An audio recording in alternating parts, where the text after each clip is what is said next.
Hello world, it's Dr. Deborah Thompson here. Happy Webinar Wednesday. Today I have the great honor to introduce everybody to Lois Ransom.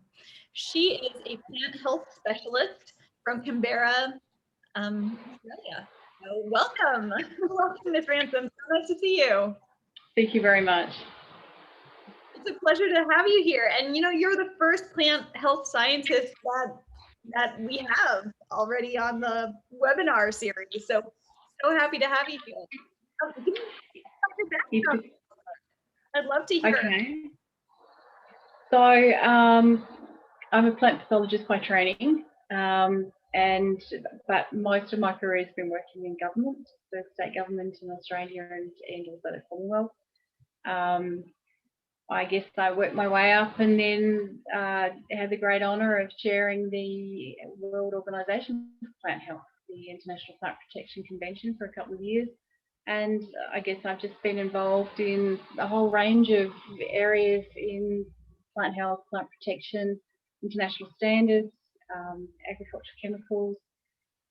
You can fit a whole lot in a 30-year career. So, but yeah, I'm a plant person. Wow.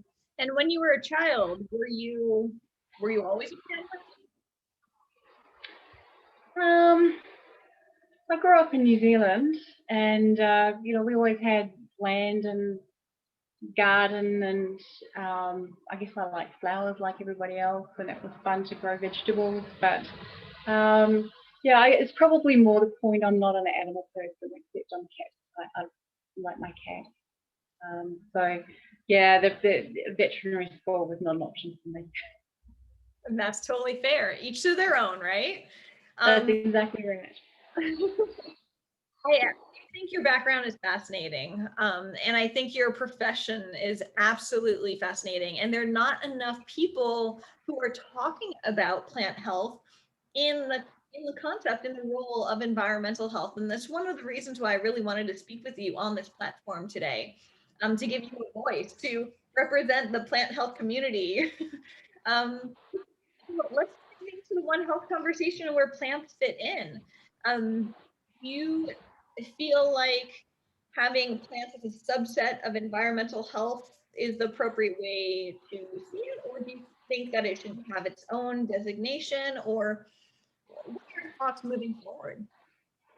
Well, I guess, I mean, I've only come into One Health over the last year or so. One of my colleagues went to a One Health conference in Australia, which basically focused on human and animal health. And he said, well, where's plant health? And it kind of got stuck in my head and kind of niggled for a while. And I'm thinking, well, where is plant health? So I did a little bit of investigation, and with this increasing frequency of talking about environment and One Health and bringing it into the concept, it struck me that, you know, when you start looking at environments and ecosystems, you can't miss plants. They have to be part of that because all ecosystems are built on plants. So, you know, there will be a whole range of stuff, topics in One Health that are not relevant to plants. But I do think that we need to be part of that conversation and, you know, be able to put a hand up and say, well, yes, that is relevant to plant health. You know, you need to have healthy ecosystems. And here are some of the things that are happening around the world that can contribute to that. Yeah. Yeah, and I remember we had a water specialist speaking to a previous intern with One Health Lessons, and you know, just this conversation and that conversation just highlights really the true importance of including environmental folks. And it's not just the environment like in nature, we're talking about agriculture too, right? Agriculture, you've also got communities, you know, the built environment as well. When you start looking at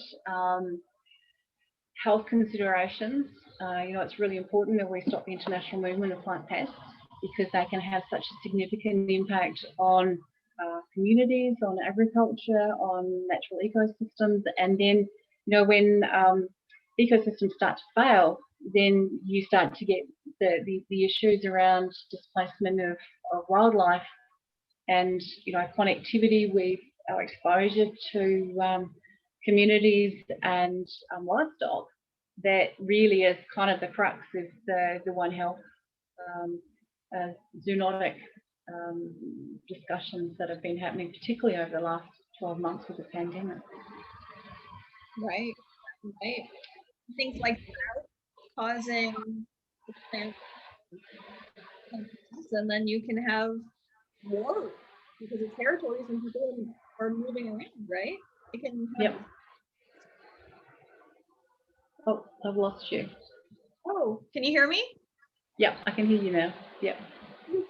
So many sequela to when we have plant loss. If it's crops because of a drought, then people are moving over, and then that could cause civil unrest. Yeah, I think if you go back into history, one of the most significant and commonly cited famine from a plant crop failure is the potato famine out of Ireland, which that really triggered a whole lot of migration, particularly the Irish into the US, and kind of the rest is history. But even at the moment, the Xylella bacterial disease, which moved into Italy, has taken out 1,000-year-old olive trees. So not only has that had an impact on the income of the farmers who have those trees, they're social icons, they're cultural icons, and so it's having a much bigger, broader impact than just an economic loss. The other most recent, which is really significant, is the fall armyworm, which moved probably about 4 or 5 years ago from South America to Africa.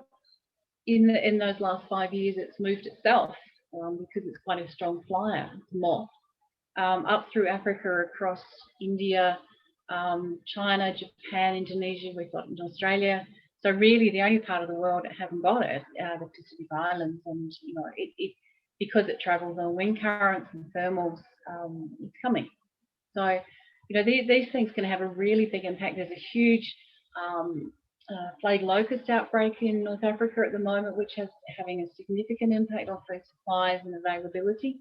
So they need to be part of the conversation.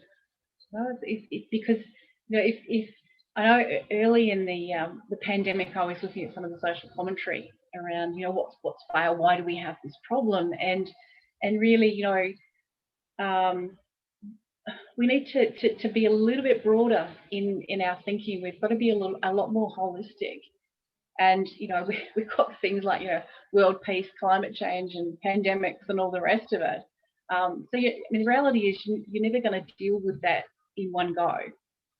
But if you start to break it down into smaller pieces, and One Health is all about multidisciplinary collaboration, then making sure that the right people that are around the table give you different perspectives, but also the opportunity to tackle some of these component bits and really make a difference. I think that's so. Anyway, it's I'm a little bit of a lone voice in the wilderness at the moment, but I'll keep agitating and promoting this to anyone who will listen. Europe has indicated it's gaining some traction around plant health and One Health concept.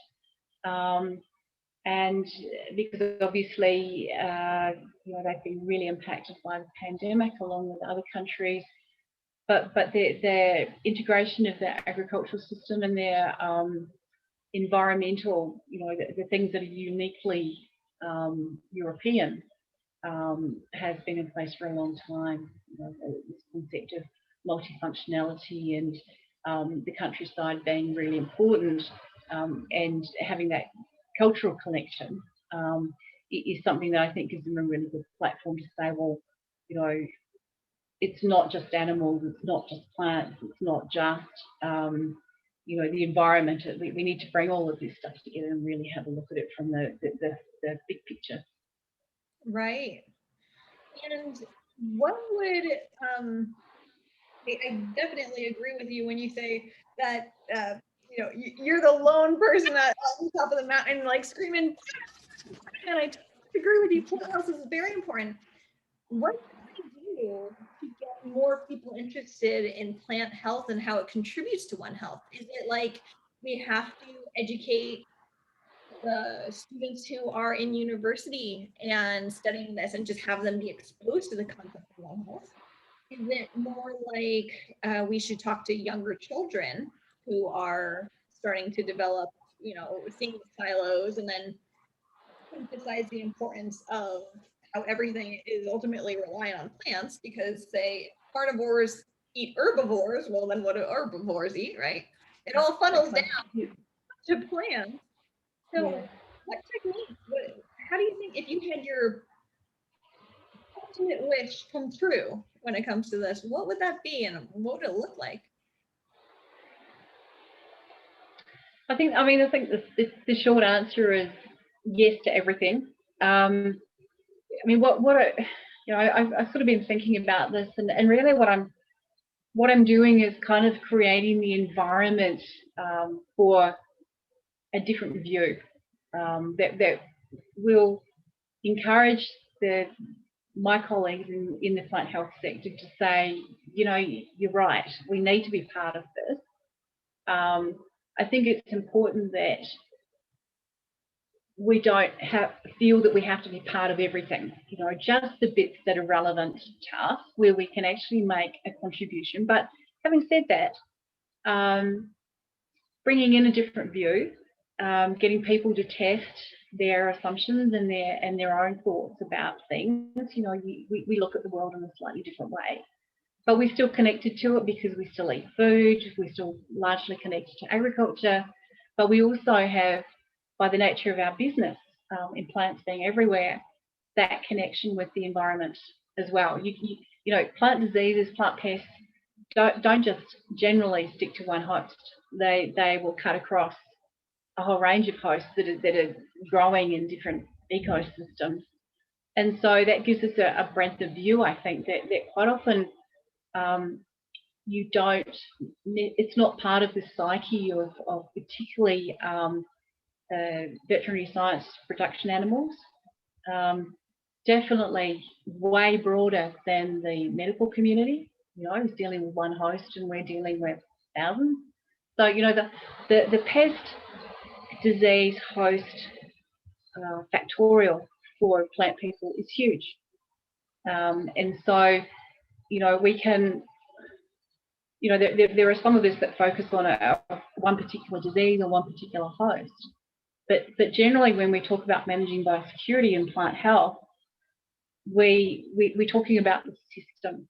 So, you know, particularly from a government perspective, the system in plant health has to be able to deal with everything. It has to be flexible, it has to be responsive, it has to be supported by science. And so, you know, that to my mind means that we have a much broader perspective, but we also have that adaptability because that's what we have to do. So, you know, there's different disciplines have different strengths and weaknesses to them. And I think putting the opportunities that come from putting a number of different people with different discipline backgrounds, but focusing at a common objective or a common vision is actually very enriching to the outcome. So there's a number of things that I would suggest are really necessary, and that is breaking down the outcomes that One Health will enable into smaller chunks, and really looking at and being clear about what is it we want to achieve, what is the solution we want to achieve, and then working back from there and doing the relatively easy bit and saying, well, how are we going to do that? I think that there are a number of international organisations that are already set up to create these partnerships around these common objectives. But somebody has to take the lead, and it's not really clear to me who's doing that at a global level. I mean, the Food and Agriculture Organization of the United Nations has had a program in place for a couple of years. They host the International Plant Protection Convention, but the environment's not yet right, from my perspective, to actively engage and bring everybody together. There's still a little bit piecemeal. I think there is an awareness that needs to break down, you know, and particularly with a broader focus on environment, that yes, there are others that need to be part of this, creating the solutions. It is too narrow to just look at zoonoses as the relationship between animals and people. You actually have to do more than that and look at the incubator in which those interactions can occur to result in a pandemic. I think other areas, one of the areas that really resonated with me was a focus on stopping deforestation. So, you know, on the surface, don't cut down any more trees, don't clear any more land. That's really great, but why? Why would you do that? Okay, and so digging into that, okay, the reason why we want to maintain those ecosystems is to give a separation between people, livestock, and wild animals. Okay, we just slow down or prevent that the development and spread of zoonosis. Okay, there are, you know, you've got to consider what are the drivers for land clearing. Okay, people want to grow stuff, they want to sell it, they want to make money, or we need more food, we need to be able to grow it, we need to then be able to get it to people who want to eat it. But there are other considerations around, you know, we know that plant pests can reduce crop yields by 40%. Okay, so if you address the causes of pests and diseases, and you increase productivity and yield and quality and all that stuff, and then you can get that food to where it needs to go, then maybe that's 40% of the land clearing you no longer have to do. Or maybe you can put another 40% of land back into buffer areas in the high-risk areas where these zoonoses are developing. And then there's that good old vexed issue around antimicrobial resistance. So, you know, what is the connection between plant health and the development of antimicrobial resistance? And a lot of effort's been put into veterinary science and human medicine to say, well, you shouldn't be using antibiotics in a way that is going to reduce their efficacy across these different user groups. Well, you know, it's really time to start thinking about, well, those countries that are allowing the use of field sprays of antibiotics for bacterial diseases in plants, because the risk of exposure is so much higher. So starting to have those conversations as well brings in that plant health, plant protection component that needs to be part of sitting around the table. Thank you so much for saying that. You know, when I started learning about AMR, antimicrobial resistance, and I knew, you know, as a student, I knew that there was that agriculture veterinary component and then the human medical component. But I'm like, what about plants? Like, biology makes sense. So if it works for these two like categories, it should work for plants too. And then I had to do a deep dive to find anything on it. And I found something about citrus fruit, and I think that you can have an injection of an antibiotic in citrus fruit, and that could be possibly, you know, in the food chain, of course, and people could be eating it. Yeah, but it was hard to find that information.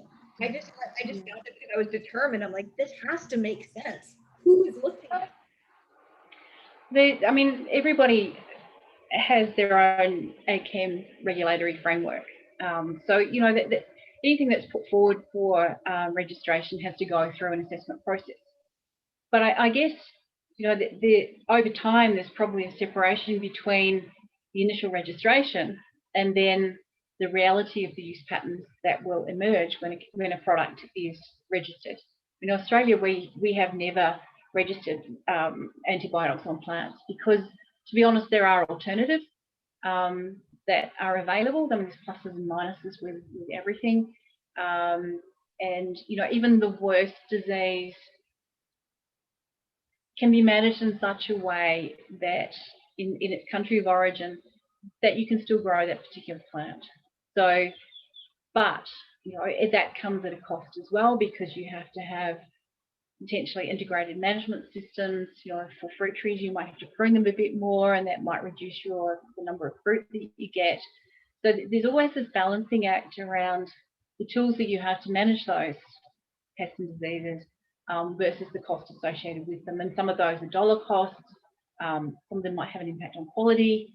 They might have an impact on yield. They may not be highly effective, but that's the balancing act that growers have to make their decisions based on, and that's no different to growing animals for food, or producing milk, or skins, or whatever. You still have to say, well, is this cost effective? Is it the right thing to do, or are there alternative ways of doing things, or do I just go, yeah, maybe I'll grow llamas instead? It's they're very cute. They're very cute. But I mean, the other aspect of plant health and One Health is the fact that you mentioned it before. Our livestock are generally herbivores, so they're dependent on as much on feed security and feed safety as we are on food security and food safety. So when we talk about this land clearing, are there alternative sources of food and feed that can be made available? Are there different ways of growing? One of the things that kind of interests me is the concept of regenerative agriculture, where you're actually moving away, particularly with pastures, moving away from single species based monoculture, which everyone goes, well, that's really bad, into a mixture. And obviously it has to be compatible with the growth of the animal. But from a plant health perspective, it's much better to have a mixture of hosts and non-hosts in a location than it is to have one susceptible paddock, which, if a pest comes in and the potato blight is a case in point, it can take out a whole paddock of potatoes, and very quickly over space. You get ideal weather conditions, and it can drop the tops within a week or so. This leads me to think about something that I wanted to bring up. So we talked about pros and cons of everything. We talked about just having one type of crop versus several, and then knowing that you're in Australia, and I knew about this because I visited a mutual friend of ours, Dr. Robin Olvers, several years ago. And she was telling me about silvopasture, and it seems like, so for the benefit of everybody, silvopasture is planting trees in areas where animals are grazing. That's pretty much it, right? Well, there are lots of benefits. So it seems to help with erosion, right? It keeps the soil tension. It helps keep the moisture nearby, from my understanding. It provides shade for the livestock, so it improves production of milk and such, putting more money in the farmer's pocket, which is great. And so I see a lot of pros, and it seems like several years ago, the Australian government promoted and encouraged people. I guess the one downside that I could identify is just thinking about how, say, the Nipah virus started to spread with the bats hanging and then defecating or whatnot, and then it goes on to fruit or their saliva. There's maybe a fence that needs to go around the tree, but also provide enough shade. So I wanted to dive into this since you are a plant specialist. What are your thoughts on silvopasture? I think it works with pasture, and obviously with orchard crops you'll have underplanting as well, for the same thing, for moisture retention, for managing some of the pests that can come out of the soil and get up into the fruit trees, although that can also be a reservoir for pests up in the trees as well. In terms of, Australia's climate mostly is pretty harsh. And in many areas of the country, paddocks still have gum trees. They still have the trees in place. But there has been real concern around tree loss because these trees are so exposed. They get weathered, they start to get stressed, and they tend to drop limbs and what have you. So and a weakened tree or a weakened plant is also much more vulnerable to pest attack. There's been sort of several discussions around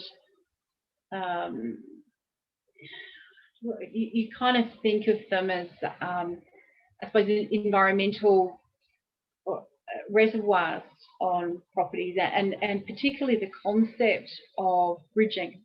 So you'd have ecosystems made of native plants that bridge across properties and across districts, so that birds have got somewhere to fly, your native animals have got reservoirs and habitat and so forth. And some of those will even be fenced off to prevent some of the predators coming in. There's a lot of cats and foxes and stuff that like to eat birds. But so one of the concepts that was sort of mentioned in the department, a federal department, was this concept of stewardship for farmers. Actually recognising that it's really important generally for farmers to maintain their land. They're in it for the long haul. It's often an investment that they will pass on to their families, so they want to be able to hand it over in the best possible condition, and being able to maintain some of these areas of native bush or regenerate them is something that does have all those benefits that you talked about. Shade, of protection for animals, particularly in harsh environment. I mean, on the downside is we do get bushfires, and so it's a two-edged sword. But really, I think what this is demonstrating is that if you think about a farm as an ecosystem in the way that we've been talking about with One Health, then there are lots of opportunities and there are lots of benefits from moving away solely from barren paddocks, where all you have is pasture that it's prone to drought. Salt is a big issue. It's not so much that it used to be, but you take the trees out, the salt comes up, and then you lose the ability. I mean, the soil becomes toxic. So it's kind of a balancing act, and I think for your average farmer, they've got to wear so many of these hats. They can't just be a purist. This is my animal welfare I'm talking about. Oh, I need to feed. How am I going to do that? But how can I include crop rotations so that I don't get disease pressures or pest pressures? I'm optimizing the productivity of that pasture. It's meeting all the food requirements and needs for my stock. And then, as you say, what about shelter belts, alternative food supplies? There's been quite a lot of work done in around tree species that can provide a range of nutrition for livestock. How does a grower or a farmer actually pull all this together? And it's pretty hard.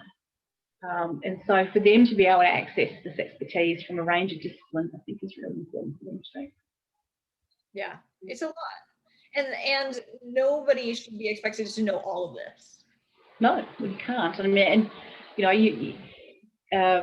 the farmer's out there on his tractor, or he's herding his stock, or he's vaccinating or whatever. He hasn't got the time to sit and read a book. I suppose nobody reads a book now. They listen to a webinar or a TED talk or whatever is relevant when they're driving the tractor. But it takes time. But really, I think the most important thing is to take that knowledge and integrate it into your situation and say, okay, well, that bit I can use. That bit's not particularly relevant to me. I mean, when I was working in doing field work in plant pathology, it was always great when there was someone who was prepared to be a little bit innovative and give things a go, because then you get that opportunity for them to show off to their peers, say, well, we just did a suck it and see. This has worked really well, this hasn't, and I'm going to apply this in future because I can see that I will get some sort of gain from continuing to evolve my operations. And farmers look over the fence. They're always interested in what anybody else is doing, and particularly if it's a little bit different. And that's a good way of bringing about change as well. Right. I mean, the only thing that's constant is change. We all know that. Yes. Yeah. Right. For a lot of change is quite uncomfortable for a lot of people. So we have to have those open-minded folks in the audience to help move the conversation along. Yeah, sometimes you just need that little bit of evidence to give you a nudge to change, and then. Have you had experiences where you're trying to communicate something with the general public, farmers, for instance, about a certain pathology of a plant, a certain problem of a plant, and it's a somewhat easy fix, but it's hard to get them to accept the fix? How do you get around that? Could you explain it a little bit more with an example, perhaps? I know I'm putting you on the spot.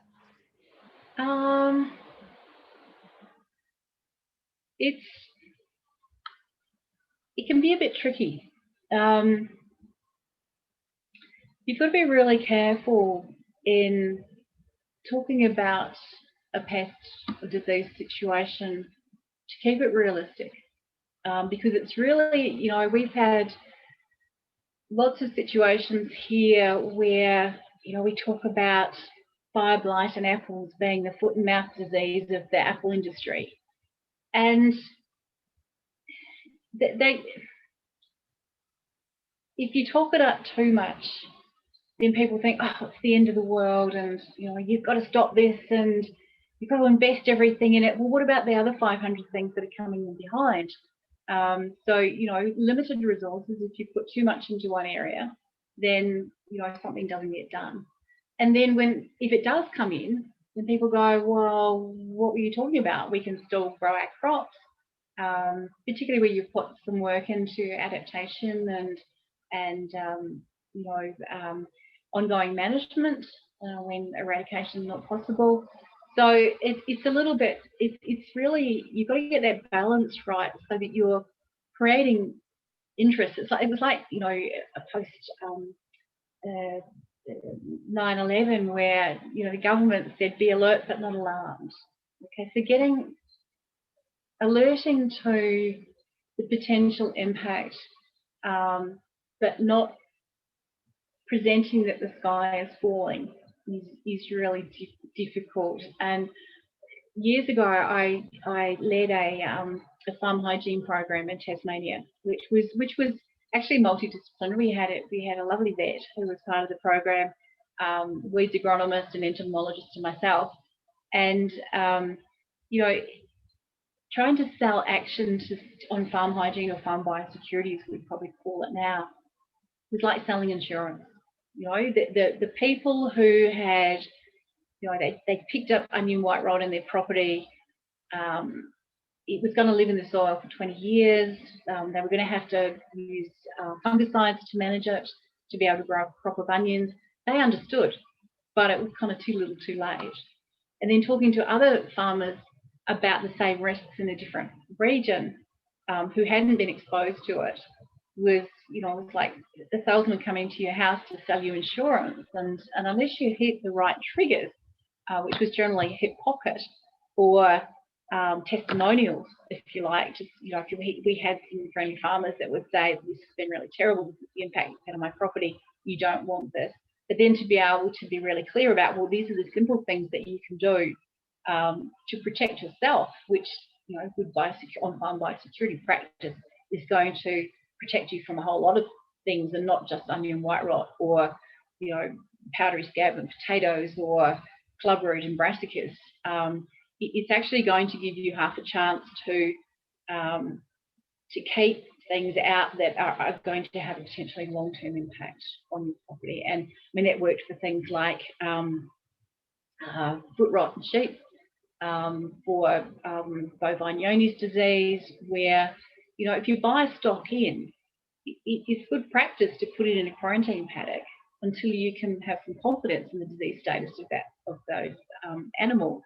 And from a plant health perspective, also, if you keep them contained and you're feeding them, then you're containing your feed into that area. And if you bought feed from elsewhere, you know, particularly grains or hay, can have weed seeds in it. So keeping those contained into an area where you can actually deal with it makes good sense. And it's not a huge impost, because people generally have holding areas.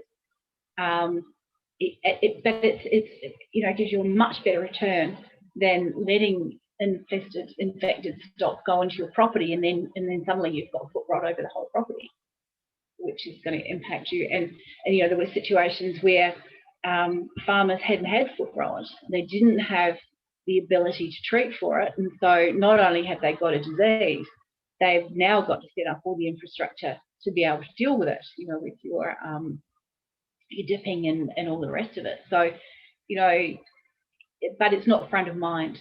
And I think that's the difficult thing is, okay, what messages are actually going to trigger a response in people and go, okay, I can see that, I hear what you're saying, give me an easy answer to it, a logic, and I can build it into my farming practices. Mm-hmm. But it's not an easy thing to do. And you know, we're outsiders, we're not farmers. So to have somebody I'm from the government, I'm here to help, turn up and say, you need to do this, because if you don't, you know, it's going to be the worst thing possible. They go, yeah, whatever. Yeah. You don't get it. Yeah, and what you just said, what you just mentioned was really important. Know what the optics are. You just said, you know, we're coming from the government and they're farmers. They don't know that you were or were not a farmer before joining the government. They don't see you as an individual with a history. They see you as no. Yeah. So but anyway, you know, it's all fun, and it's you know, biosecurity is a job for life, because there's always something coming. It's true. That is a true statement. Great. So do you have any last words of advice for people who are interested in One Health? I want more and more people to embrace and welcome more plant health specialists to conversations, and, you know, embrace the knowledge that they can bring, because certainly I don't know very much about plants, but I definitely want to have you at my table to help solve problems. But I think it's just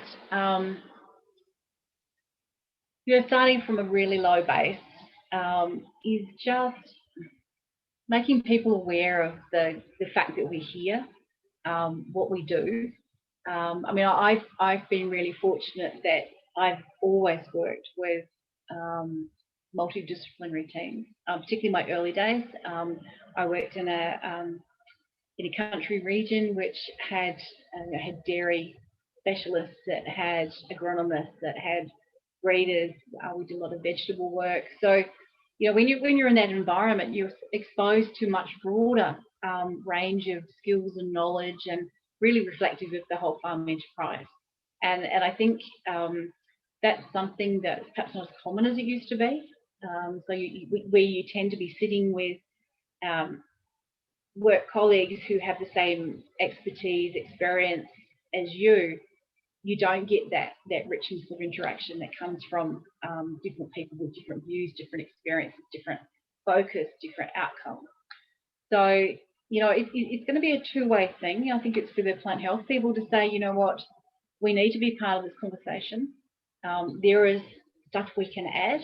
And as I said, you know, not necessarily in everything, but in some areas we're already doing it. And just be aware that the International Plant Protection Convention is developing standards to facilitate safe trade in foodstuffs, prevent the international movement of pests.